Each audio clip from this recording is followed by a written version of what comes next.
नमस्कार, मैं शिवानी हर समय आपके साथ न्यूज़ चैनल में आपका स्वागत है। चलिए नजर डालते हैं आज के मुख्य समाचारों पर। विनय भंग का फर्जी मामला, महिला सरपंच पर लगा 50,000 रुपए का जुर्माना। बदलापुर के राहटोली ग्राम पंचायत की सरपंच की झूठी शिकायत करने के 2 वर्ष बाद उल्लासनगर की एक अदालत ने सरपंच को 50,000 रुपए मुआवजा देने का आदेश दिया है। यदि ऐसा नहीं किया गया तो 1 माह की जेल भी जाना पड़ सकता है।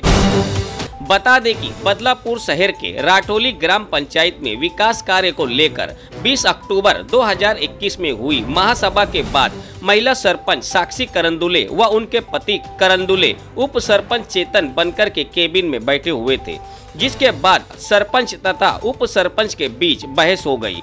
जिसके बाद महिला सरपंच साक्षी करंदुले ने कुलगांव पुलिस स्टेशन में उप सरपंच चेतन बनकर के खिलाफ विनय भंग का मामला दर्ज कराया था, जहां पुलिस ने महिला सरपंच साक्षी करंदुले की शिकायत पर उप सरपंच बनकर के विरुद्ध सीआरपीसी की धारा 354, 504, 352 के तहत मामला दर्ज कर लिया था। जिसके बाद उक्त मामला उल्लासनगर न्यायालय में 2 वर्षों तक जारी रहा, जिसके बाद अब न्यायालय ने उप सरपंच चेतन बनकर को बाइज्जत बरी कर दिया है। उप सरपंच चेतन बनकर ने बताया कि उनके पास घटित हुए पूरे घटना का वीडियो क्लिप था, जिसके आधार पर उन्हें न्यायालय पर विश्वास था। उन्होंने बताया कि उनके वकील प्रशांत राजपूत ने बहुत ही अच्छा आर्गुमेंट किया था, जिनके अधिक प्रयासों से आखिर आज मुझे न्याय मिल गया है। उन्होंने बताया कि कोर्ट ने महिला सरपंच की शिकायत को फर्जी बताते हुए उन्हें 50,000 रुपए दंड सुनाया है। यदि ऐसा ना करने पर उन्हें 1 माह की जेल भी हो सकती है। उप सरपंच चेतन बनकर ने और क्या कहा, देखिए निसार खान की इस विशेष रिपोर्ट में। माझं नाव चेतन माधव बनकर, मी राहणार राहटोली गाव, तालुका अंबरनाथ या ठिकाणी राहतो। 20/10/2021 रोजी माझ्यावर राहटोली ग्रामपंचायतच्या सरपंच साक्षी संतोष करंदुले यांनी विनय भंगाचा खोटा गुन्हा दाखल केला होता। खोटा गुन्हा दाखल केल्यानंतर मला पोलिसांनी अचानक रात्री पोलीस स्टेशनला नेण्यात आलं। त्यानंतर दुसऱ्या दिवशी तात्काळ मला जामीन मिळाला आणि आता ह्या 2 वर्ष उलटून गेली याला।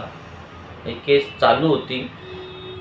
त्यानंतर माझ्यावर ह्या सरपंचबाई आणि इतर यांनी अविश्वासाचा ठराव आणला।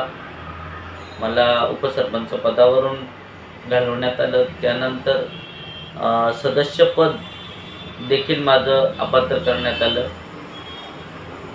हे सगळं झाल्यानंतर देखील मी कुठल्याही प्रकारे माझ्या या केसची माघार कुठे घेतली नाही आणि आज ना उद्या मला न्याय मिळेल याच्याने मी कोर्टात धावा घेत होतो। त्यानंतर मी स्वतः माझ्या ॲडव्होकेटला सांगून ही केस स्टँड करून घेतली कोर्टामध्ये आणि स्टँड केल्यानंतर साक्षी पुरावे घेऊन कोर्टाने 30/1/2024 रोजी उल्हासनगर न्यायालयाने माझ्या बाजूने निर्णय दिलेला आहे। मला निर्दोष मुक्तता या गुन्ह्यापासून केलेले आणि साक्षी करंदुले व त्यांचे पती संतोष दत्तात्रय करंदुले तसेच खोटी साक्ष दिलेले साक्षीदार ग्रामपंचायत सदस्य नितीन घरत यांनी जे षडयंत्र करून खोटा गुन्हा जो दाखल केला होता तो कोर्टामध्ये खोटा सिद्ध झाला। साक्षी करंदुलेंनी खोटी तक्रार केली, ही सिद्ध झाली आणि त्यांना 50,000चे भरपाईचे आदेश कोर्टाने दिलेले। तसेच जर 50,000 भरपाई जर भरली नाही तर 1 महिना कारावासाची शिक्षा साक्षी संतोष करंदुले यांना केलेली। तरी या 2 वर्षाच्या माझ्या संघर्षामध्ये मला न्यायव्यवस्थेवर विश्वास होता आणि आज अखेर सत्याचा विजय झाला आणि माझे ॲडव्होकेट प्रशांत ॲडव्होकेट प्रशांत राजपूत साहेब यांनी ह्या प्रकरणामध्ये खूप मेहनत घेतली आणि चांगल्या प्रकारे आर्ग्युमेंट करून एक न्याय मला मिळवून दिला, एवढं मी बोलतो.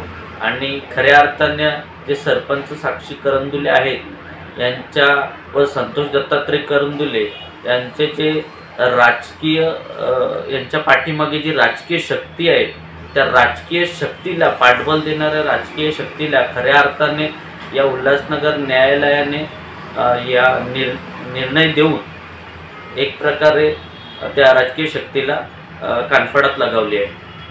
आज के लिए बस इतना ही. कल फिर मिलेंगे इसी समय इसी चैनल पे. तब तक के लिए मुझे दीजिए इजाज़त. धन्यवाद. हमारे न्यूज़ चैनल को लाइक करें, सब्सक्राइब करें और बेल आइकॉन दबाना ना भूलें ताकि हमारी सारी खबरें सबसे पहले पहुंचे आप तक.